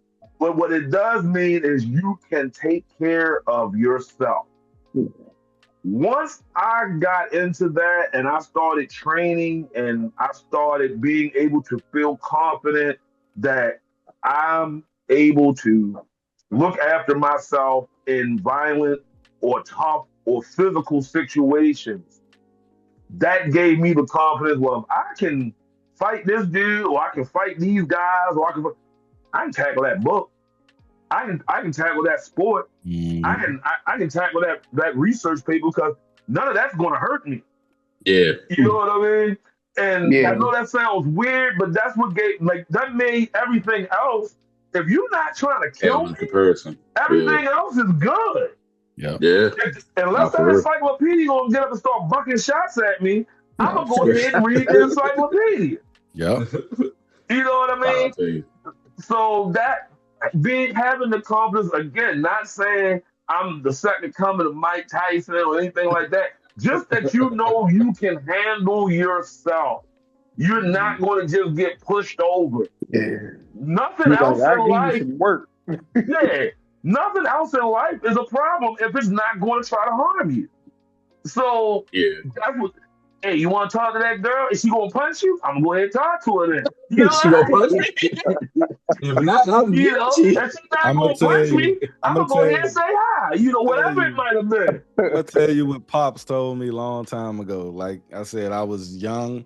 I was scared to talk, girls, whatever. He told me, he was like, so what's the worst they could say? And it was like a light bulb. I said, the worst they could say is no. He was like, you walk away. Yeah, the knowledge, dog. Cool. Like I'm good. After that, I was cool with just talking to girls, man. Once you're confident in who you are and what you can do as a person, nothing else after that is really a problem. It's just whether or not you want to be truly dedicated to do whatever it is that you're focused on. You can do it and understand. You might not be the best at it, but if you did it with all your heart, then you have nothing to have a problem with. What about you? You gave it your all. Rico? What about you? Well, the go back to what he said. It's funny that he said that because it's like once you experience something that's like top tier, like he's saying, fighting or being able to defend yourself. Like once you experience something top tier, you're like, okay, I think I got this pretty down packed. Or at the very least, you're like, at least I experienced this. Everything else kind of pales in comparison. So like for me, and it's really small, but it's not really small because it got me fucked up. But it seems like most of y'all, all of y'all do some type of security work or law enforcement or something like that, or has done. So I don't know about y'all, but I've been OC, right? Twice. Oh, Lord. We just put So that Hey, OC bruh. shit is the devil. You hear me? It's the fucking devil. Uh, I'd rather get fucking Crackhead than shot. fight than get OC again. Bro, you hear me?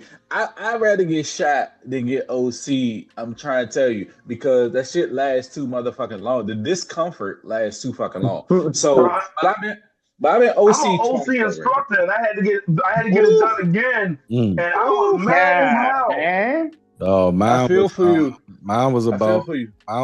what 16 years ago. Yeah, man. Yeah, that's And when you say it, I start sweating, man. 'Cause yeah. See, you start getting hot. Your you, eyes You start start burning a little panicking and bit. everything. Hey, OC, he oh Lord. As soon as you hear started OC, you're doing like, this, holy doing. we just had a refresher class. They ain't sprayers, but They we did level just 3. had, yeah, like literally last week we had a refresher joining it, man. So Bro, I'm in man. OC and I know what it feel like, right? So I know like the sensation of the burning and the Mm. discomfort that you get for at least like 12 hours, right?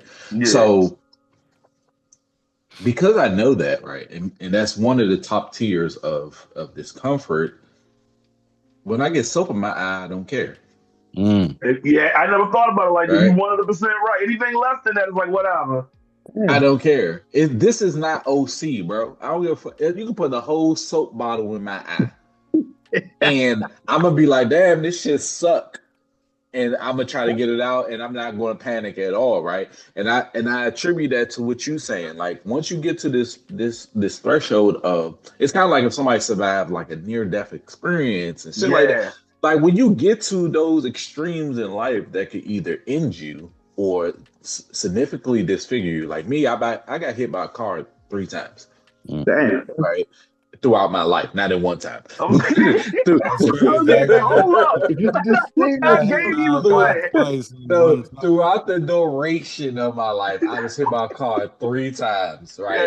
Yeah. And like I'm like I experienced possible death and bodily disfigurement so many times. So it's like other stuff pales in comparison. So I like that you use that because that boils down to what confidence actually is. And confidence is experience. Is nothing but experience. Yeah, If that's I true. do if I do this thing,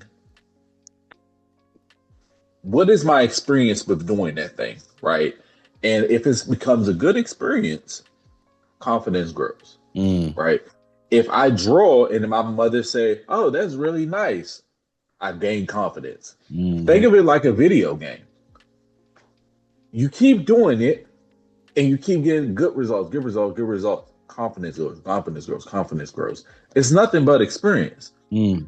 The problem is that either people aren't putting themselves out there, which can be a internal hereditary trait. That could be just something within you. You don't put yourself out there, right? So we actually don't know if you're good at anything, and you Mm. don't know if you're good at anything because you never actually got a third party to confirm this, right? Because you keep Nope. everything to yourself.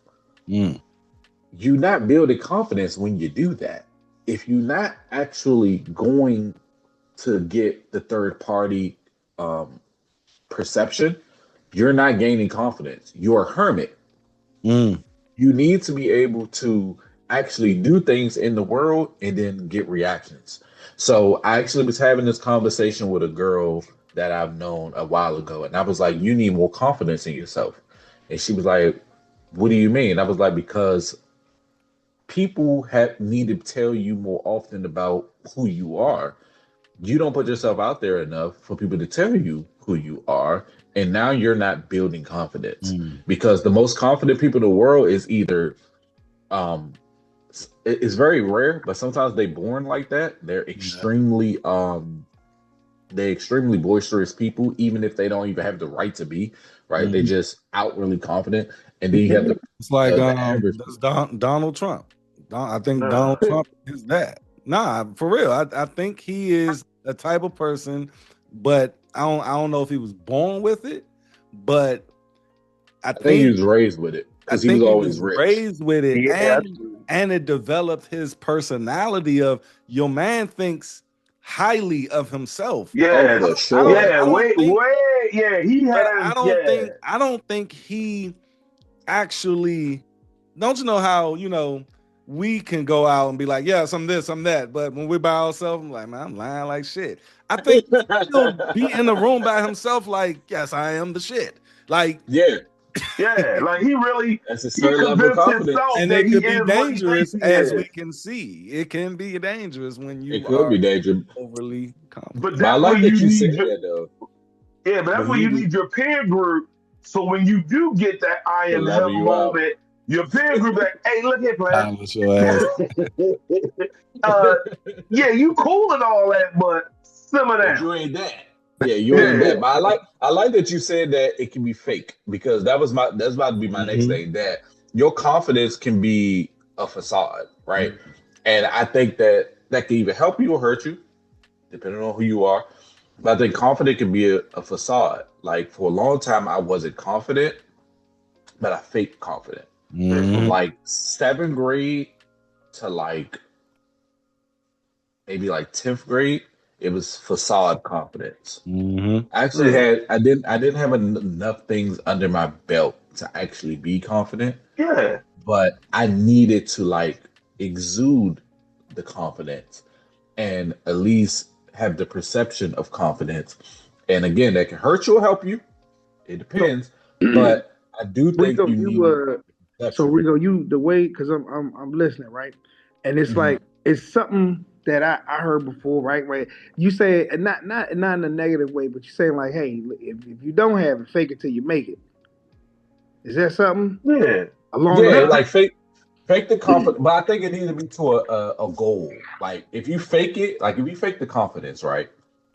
I think it's okay if you're actually trying to become confident.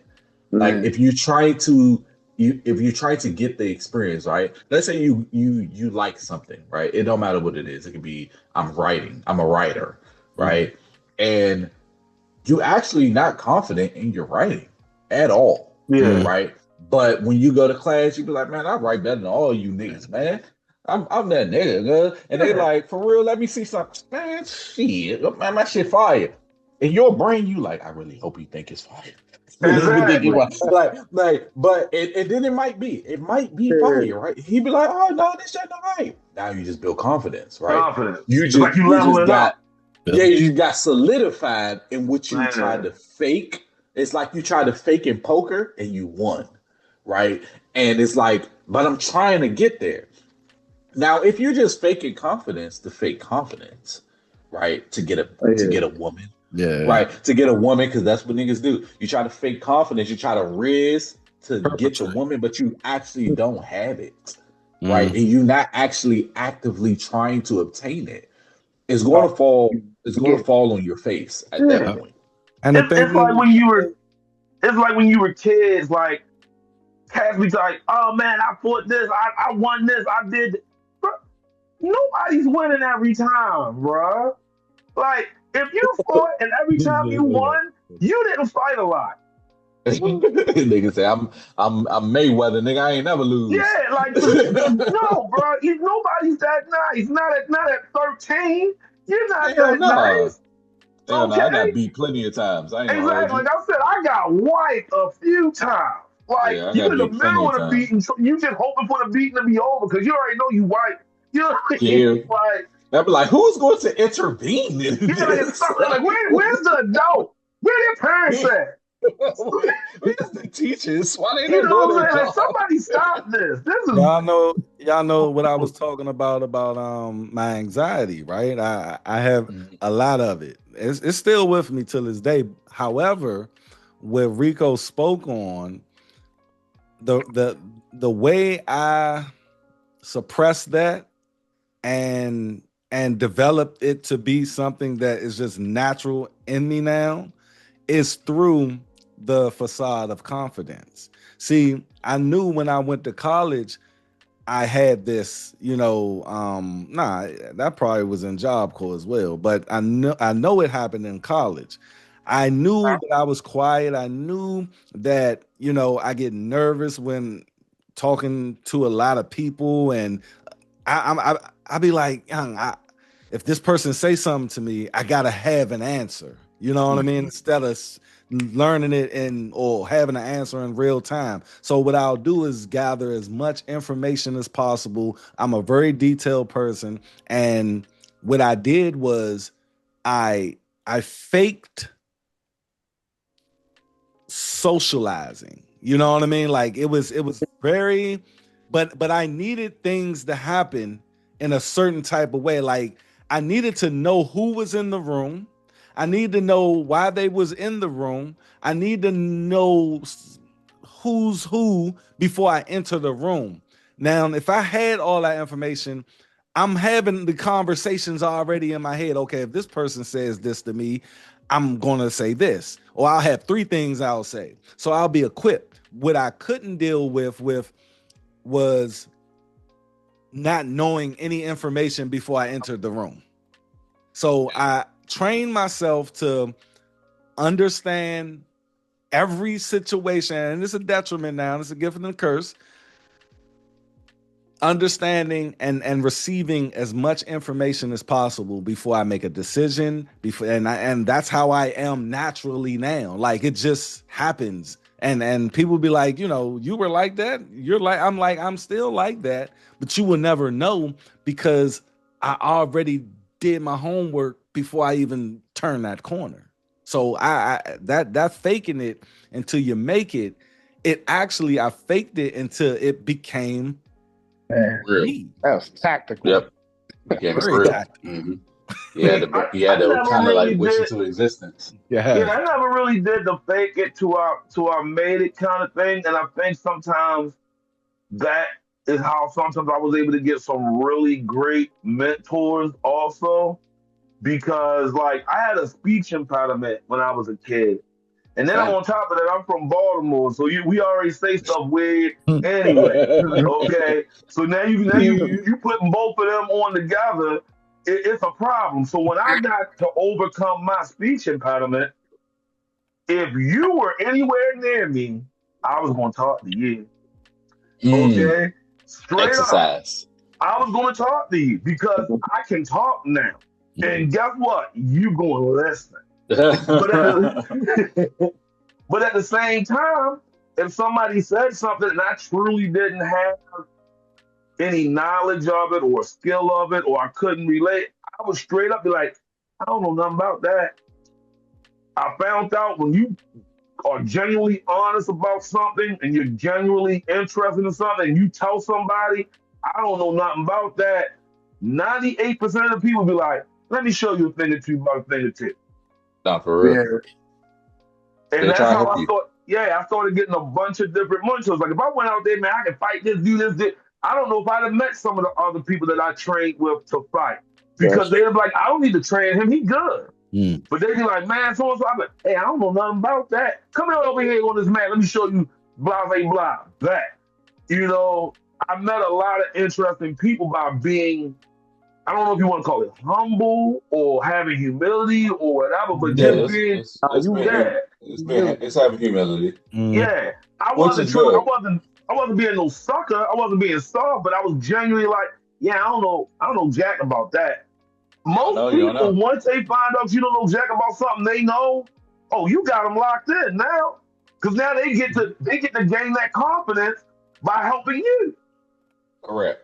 It's a full circle moment. Yeah. And then you It's a get full circle confidence moment. because you learned something new. And I think that Correct. goes back to what we were saying in the beginning about being that sponge. Again, remember that night, bro, when I thought the word was Yosemite, and I didn't get mad at my man. You know, I thought it was Yosemite because I told you I was hooked on phonics, so I broke the shit down. So I'm telling him about this this new program, this upgrade for the iMac, and he like, hey, bro, you know, come in for a minute. I was like, No, no, you I'll gotta understand.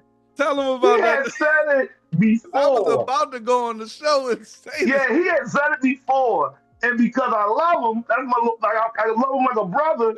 I was like, I'm gonna let it go, okay? Because I love him. He good, but then like he was getting like he said he was going to do the podcast, and he said, "Hey man, let me talk to you for a minute before you go up in front of these people. See what you about to say." And I was like, it's not. That's not it. I'm like, hey, you remember the little dude from Warner Brothers used to shoot the guns, never reloaded?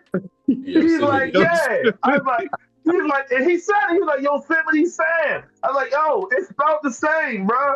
But I really never seen the word Out Yosemite loud. spelled. Yeah. So Yeah. at that point, and you need that when like you have friends, man, you know, and not the person that be like, man, I don't need your help, or man, what you think I'm stupid? I know my man don't think I'm stupid, No, but of course he's not. correcting me, man, And and I that's wasn't what a gonna lot let of you men go. I wasn't cannot gonna let do. you go out there and say that out of pocket when I knew what was right. Exactly. Because now we're gonna have to fight some other people when they start trying to clown you on us. Exactly. Exactly. Nah, you need somebody around you that again, but you gotta have a certain level of humility. But I think men pick and choose who they be humble to, That's true. right? So like when it's your OG, right? Like if you want to get on some straight shit, when it's your OG, you real humble to your OG, right? Because you taking the fact that he's 40, 50 something years old and he survived the streets, he survived the test of time. He should have been dead a long time ago, right? Mhm. Because he's not, like, I'm taking the stuff that he say a little bit more into consideration than the other nigga down the street, right? So I'm being humble. I'm showing humility to this specific gentleman because he's awarded that, right? When it come to you two in y'all specific situation, right? Mhm. He respects you enough to have humility to hear what you saying and not be like, bro, I know what the fuck I'm saying, bro. Like that in itself is going to get niggas fucked up, and not Yep. physically. Not physically. It's going to get you fucked up in all the ways that matter in the world, Mm. right? Because you're not right all the time, bro.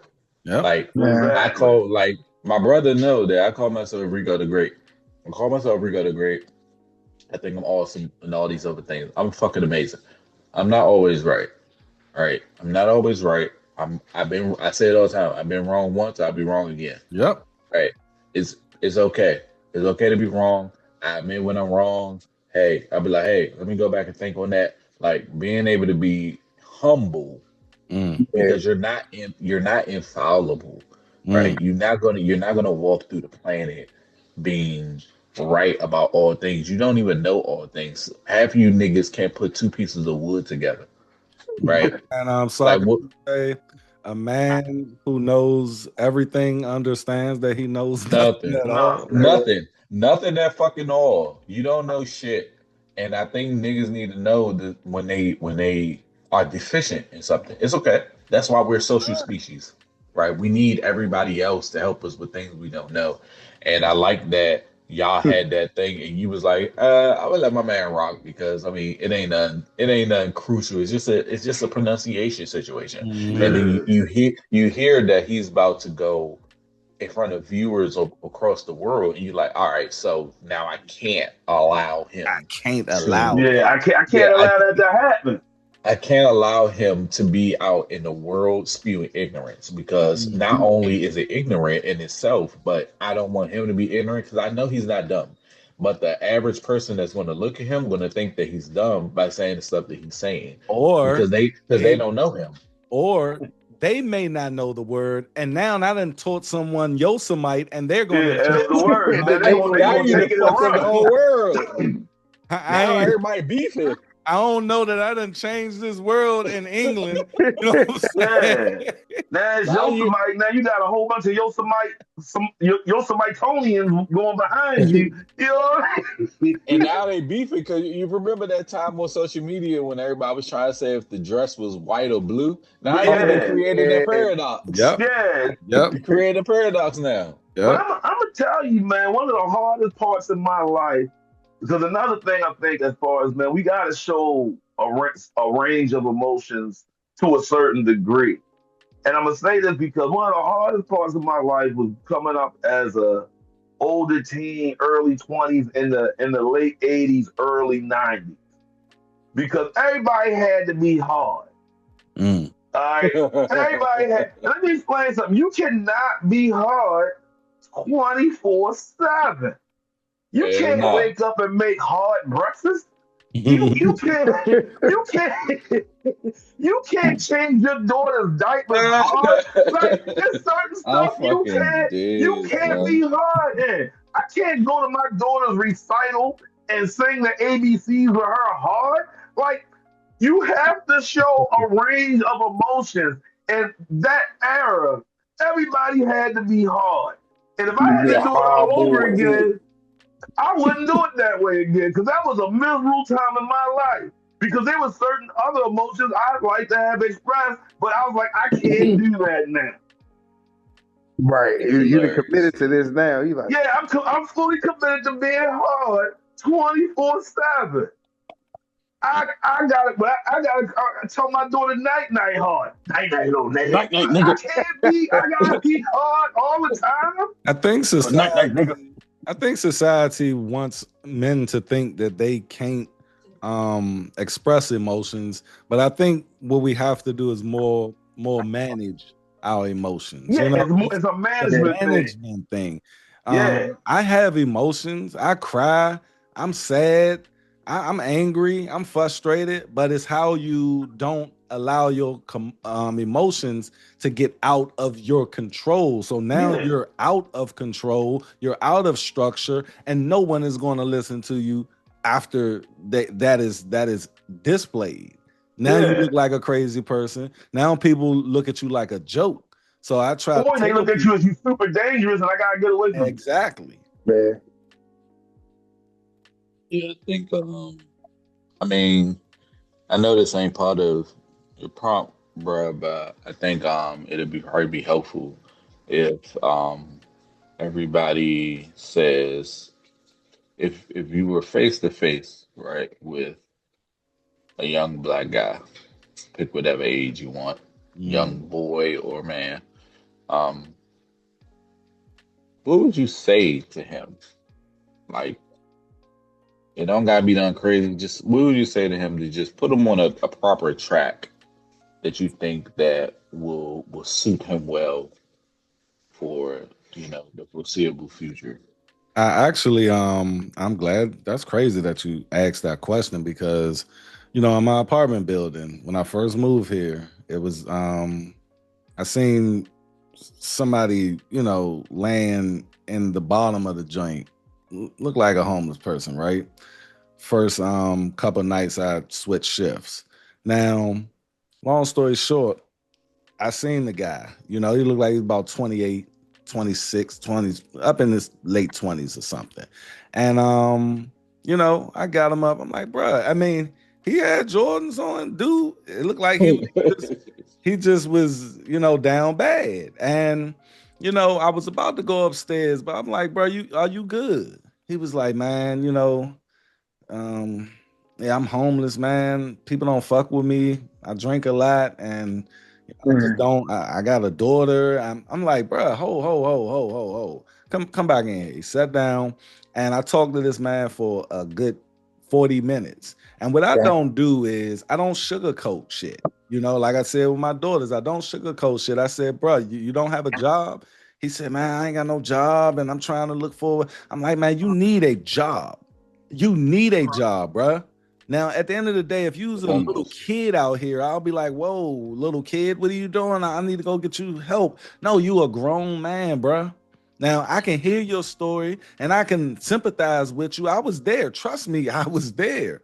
However, you have to you have to have some type of motivation. He tell me about his family, he tell me about his mother, he tell me about his father, and he told me about him having a little girl. I said, now you got a little girl. And we talked That's about, motivation. yep, and we Yeah. talked about what I said earlier. I said, look, bro, my kids will never see me homeless, even if I was. They, They yo, they, ain't gonna see it. they will They ain't never gonna see see it. it. They will never Yeah. see For me. real. And I really thought I got to him that day. And my name was Andre. He said his name was Drayon. I was like, universe. Just Dre's. And he asked Yeah. me, before he left, he said, bruh, man, I appreciate you talking to me, but like, what if you see me out, like walking and I got a job and I'm with my girl and my little girl? Like, what would you think of me? At that point in time, I knew he spoke my love language. You know what I mean? Words of affirmation. So the last thing I said, bro, I probably would think that you heard something I said or something someone else said and started to get it together. And he looked like that was just all he needed. And I ain't see him again. He just walked away. And I was like, I hope I help him realize certain You definitely did. you know. We don't realize it because we always thinking about these big moments where we have that win one for the Gipper, that rah coach speech. I work in a university setting, and I talk to kids every day. You know, what you doing? How you doing? What's going on? You good? Whatever. And sometimes I have longer conversations, and I don't really think much of it until commencement comes. And then one or two of the kids will come and say, you know what? Last year, too, Mr. Hicks, you don't know how much I look forward to your conversations because for a little bit there, you were the only person that smiled at me any part of the day. You the only person that still told me to dream when everybody else was like, give up or find something else to do, or maybe this isn't for you. You was like, no, you just gotta maybe take it a different way or try this or do something else. You don't know. Like I said, you walk past, you just doing you, but you don't know what that little bit might mean to somebody else until somebody say something. So to tap on to what you were talking about earlier, I would, if I had a young person in front of me right now, my thing would be, if you have a dream, I don't care how outlandish shit is. If you have a dream, commit to having it. Do what needs to be necessary. You can't dream to be an astronaut, but then don't take those high level classes and then wonder why you're not an astronaut. Okay? Whatever it might be, commit to that. Be it astronaut, be it, hey, I want to be I want to be a garbage man so I can drive the garbage. Whatever it might be, commit to it fully. And then if you attain that dream, don't forget to keep dreaming. Like Damn it. Let me slide in that one right there, cause pause. Slide in there real quick, cause it's Wow, like boy. the thing is like, yeah, speaking of dreams, I think what I would say to somebody, the youth, I would tell a young boy, I'd be like, hey, keep your imagination vibrant. Don't lose it. I think once you lose it, you lose the ability to create. And if you can't create, all you're gonna do is you're gonna fall in line and follow suit. You will end up being a worker bee, and you won't be able to break those chains. Once you put them chains on you, it's hard as hell to get them off, because it ain't no key to get them off. If you So I'm can't like, dream, you just putting in time. And what you putting in yeah, time for?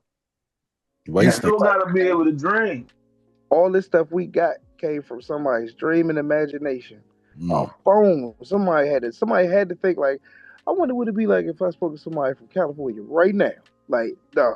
Hey, We bruh, used to have more again. It's like speak to somebody I ain't even here. Hey, I'm Yeah. old, and I remember watching old Star Trek. He used to pull out that little communicator and flip that joint up Hey, and word. call somebody real quick. He'd be like, "That's dope." And then I got a StarTAC phone, son. I was like, Captain Kirk right now. Who am I gonna call? You right. Somebody who watched that show probably was like, I want to be able to do that for real. And they made it. No. So hey, that's my biggest thing. Tell them to keep on imagining and actually pursue that imagination, pursue that dream, because anything you can think of is possible. And that's what I would really tell them. But I definitely have to put it in the words, because I know how I was back then when they be, man, dream big. And you just be like, yeah, yeah, yeah. Like it ain't hitting Yeah, it ain't until it hits registering. later. Well, Yeah. and in our community, dreams don't pay the bill. So in our community, dreams are It's cool how you look. Go ahead, have your little old dreams or whatever, but you gotta go ahead and make this rent check or whatever it might be. You're right. There's a practical side of life that you gotta always stay focused on, but don't let that practical side of life take away your dream. I'm a prime example for a good number of years until I'm be honest, until I met you again, and you start talking about all the stuff you was doing. I was like, why can't I do some stuff then? Mm. You know what I mean? Like I ain't too old to do stuff no more. You know what I'm saying? So that's when I got out there and started doing my photography and doing all the different things that I like to do. It don't matter if it never makes me $1 million. I got dreams now, and dreams Yeah, make life a lot easier to deal with. Because I think back in the sure. day, we used to look at Jay-Z and them. They were detached from. We knew they came from the hood, but it was like so far away from my immediate, direct bullshit that I would never. This never will happen with me. But I'm Yeah, just gonna be a fan, and yeah, so, like my little brother Rico, he say, look, I wanna rap, and he rap. I think I did his last mixtape actually. I did Yeah, yeah, my only mixtape. his only mixtape, yeah. and My that was a only mixtape. process. And at the end of the day, man, I think it's like I said, I've been on this journey for 10 years. If I was on this journey of content creating for 10 years and it mattered, like the money mattered, I probably wouldn't be doing it no more. It's a Yeah. passion.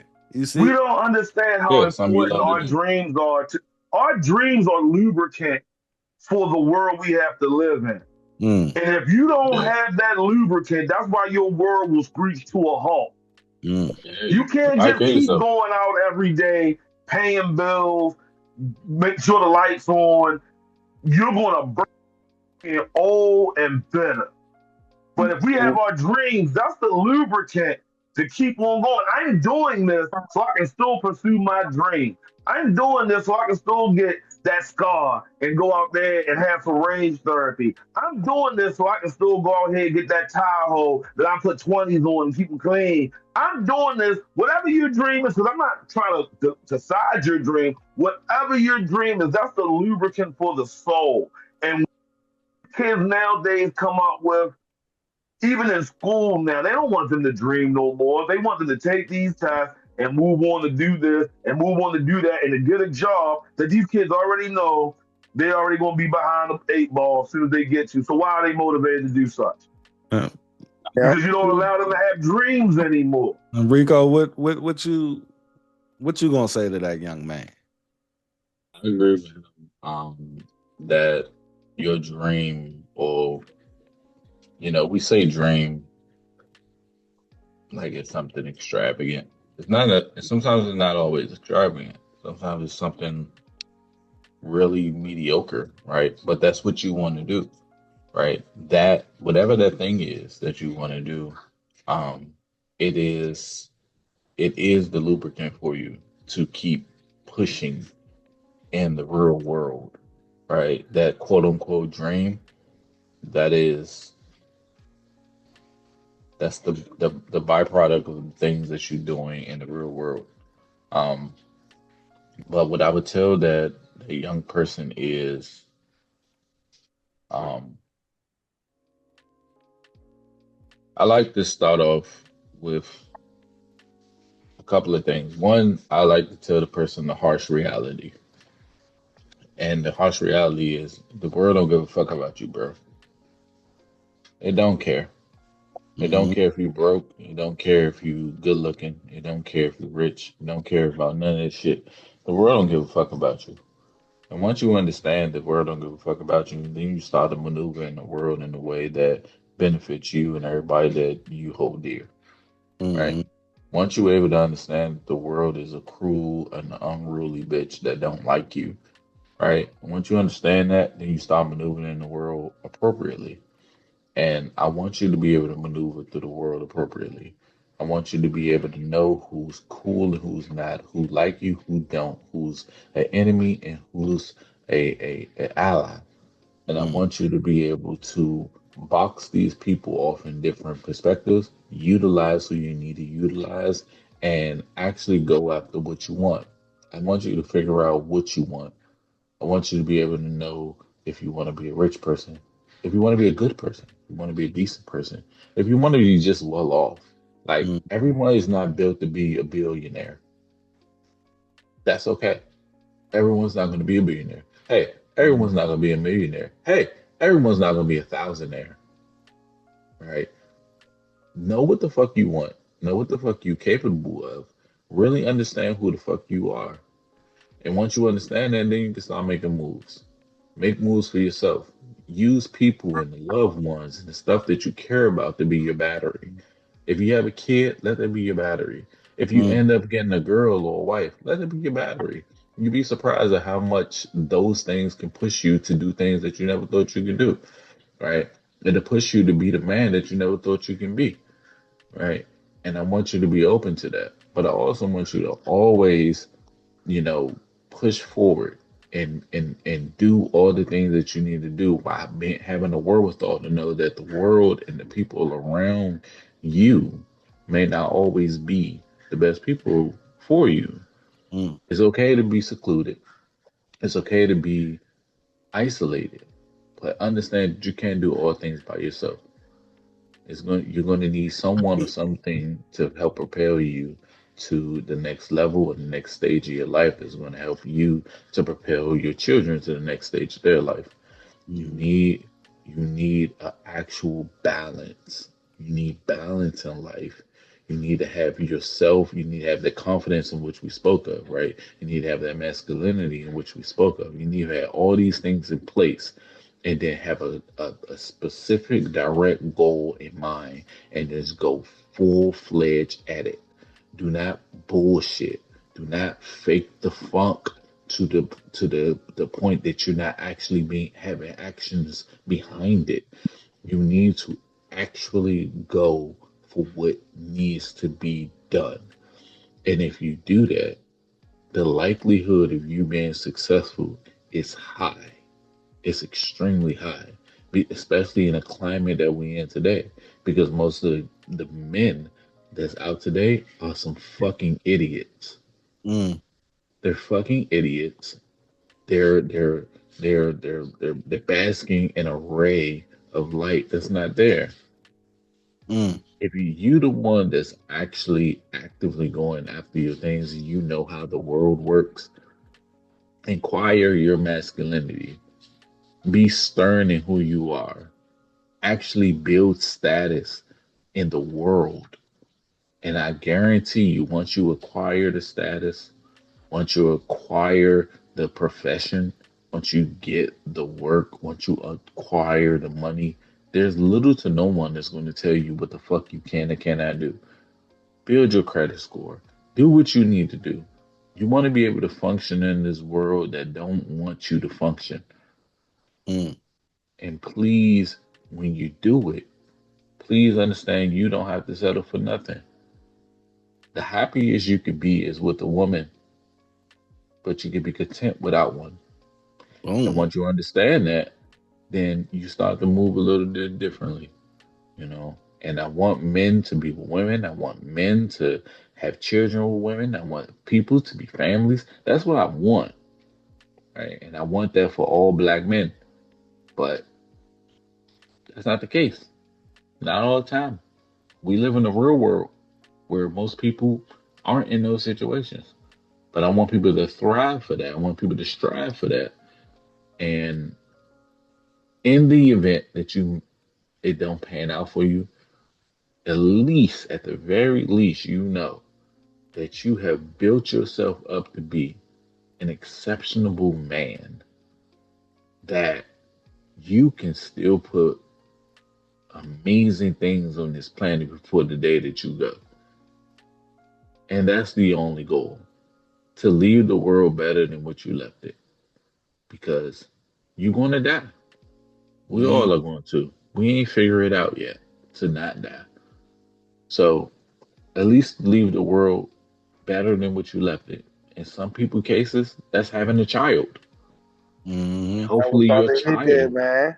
Yeah, you already shot. I knew you was Hopefully, your going there. child is going to be Legacy. better than you. It's your legacy.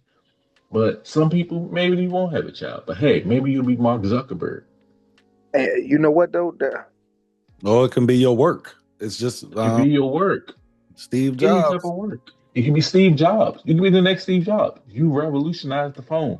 At least do something in the world where you can leave some type of impression that you be like, at least the very, the very, the very much I can do is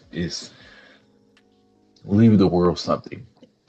And it That's can be me, small. bro. It can be That big. is It can be my huge. ideology. I told my girl, I was like, look, at the end of the day, I want to be somebody great. Yeah, if you watch the movie Troy, Achilles just wanted his name there out there. about the eons, you know. Yeah. And I said, I look, fame and all of that comes with being great, but at the end of the day, I want to make a mark on the world to where I already did it with my kids. They're gonna continue that physically, but I want, and that's my goal is to make a mark of some significance to where Like, my name is being said 200 years from now, like if I was to say Abraham Lincoln. It's one of the reasons I became a trainer. It's like I get to involve myself with other people and like-minded, and to me, it's the only form of immortality that we have right now. Because if I'm and I teach you, and then you go on to throughout your career, whether you stay in my agency or you move on, and I taught you something that hits you, when it's your turn to teach, you can be like, yeah, you know what, my old instructor hits, he taught me this, and then they're gonna go, and if it hit them, then they're gonna be like, yeah, my old instructor got taught by his old instructor. That's the closest we can get to immortality right now. Yeah, not 'cause for real. that's the way that you yeah become immortal is if I teach somebody something and then those classes or the things that I taught they continue to teach others Mhm. beyond the scope, and then the way you leave your mark is for this world you leave what I call like your legacy, you leave your flowers here. And then your flowers should be able to leave a mark on this world as well. Just like somebody you was somebody's flower and they was expecting you to Mhm. leave a mark. And it's like, yo, you know what? Yeah, that's how we win. That's how we get back uh the masculinity. That's how we get back the community and things of that nature. We have to make sure we plant the right flowers and we use the right seeds, which is AKA we give them the right knowledge so that they can grow and eat and feast. And then it's like, now you can hit them with the, like, what's the knowledge, kid? You know what I'm saying? We could do that. And I think yeah, that's one of the biggest things. That's how you leave your mark. Make sure you got an outstanding citizen as a child, and then they grow up, and you be like, I hope I gave you everything that will keep you alive as long as possible, and I Mm. hope I gave you enough where you teach somebody something that I taught you, and guess what? When they doing it, your name gets brought up, immortal. Damn. Look, y'all, Yeah. man. Um, Bro. I wanna give a shout out to all you guys as well, man. We had a nice conversation today, and hopefully people out there, if you are watching this whole thing, I'm definitely gonna be splicing this. You know what I mean? I'm gonna put it all out in one video, and I'm definitely gonna, make certain videos from certain things in this, man, because I really feel that, like I said about those elements, if men was to just have a conversation, those elements are just gonna organically get covered. So again, I appreciate you guys coming and being on this episode. I will be here every week with a different topic, something that we can dig our teeth into, And I'm gonna end on this note. It's a quote from Tupac Shakur. I'm not trying to change the world, but I am trying to spark the brain that will change the world. The world. And that's all we can do when we building this throne, brick by brick by brick, king by king by king. And the next brick is on you. We are out. Appreciate you guys for coming through.